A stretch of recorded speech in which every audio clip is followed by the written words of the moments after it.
சேகர் பாபுக்கு என் தாய்மொழியில சொல்லணும்னு என்ன வேத்து கிடக்கு? அவனுக்கு என்ன நேர்த்தி கடை? அவர் தாய்மொழி அது இல்ல. அப்ப நான் என்ன பண்ணுவேன்? நீ அங்க குடமுழுக்கு நடத்து, நான் இங்க பக்கத்தில் நடத்துறேன். அதே என் உங்களை வச்சு, அதே 76 குடத்தை வச்சு, என்னுடைய ஓதுவார்களை வச்சு, என் தாய் தமிழ்ல என் பாட்டனுக்கு, என் முருக பெருமானுக்கு நான் மந்திரம் சொல்லி ஓதுறேன். அந்த முருகன் தன்மானமிக்க தமிழ் மகனா என் தாத்த என் பாட்டை பேரனோட நிக்கிறா, ஊரானோட நிக்கிறான்னு பாத்துருவோம். எவனோட என்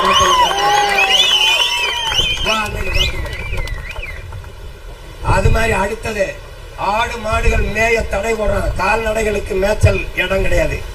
மலையை வெட்டி என் தாயின் மாறை அறுத்து விற்கிற அந்த அயோக்கிய குவாரிங்கிற பேர்ல என்னோட ஆடு மாடுகள் அந்த மலை அடிவாரத்தில் மேய தடை போடுறான். வனச்சட்டம்னு பாதுகாப்பு சட்டம்னு போட்டு என்னுடைய சொந்தங்கள் ஆடு மாடை மேய்க்க போகும்போது அவமானப்படுத்தி திருப்பி விரட்டுறான், வழக்க போடுறான்.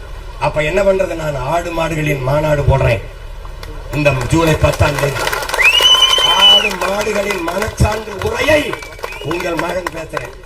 அதுல சரியா வரல, நானே 2000 3000 ஆடு மாடுகளை திரட்டிட்டு வாங்கருவாங்க. இப்ப பாலையருவாங்களோட வாங்கருவாங்களோட மேய்க்க போறேன். எவன் குறுக்க வருவான்னு பாப்போம். ஏய், எத்தனை விதமான சிலம்பு இருக்கு, அத்தனை விதமான சிலம்பையும் கத்த வேணாம். குறுக்க வேணா வந்தா இங்க குறுக்கு ஓடிக்கு போயிரு. அங்க ஆடு மாடுகளை மேய்க்கிறேன். அதுக்கப்புறம் என்ன பண்றேன்? ஒவ்வொன்னா செய்யறேன்.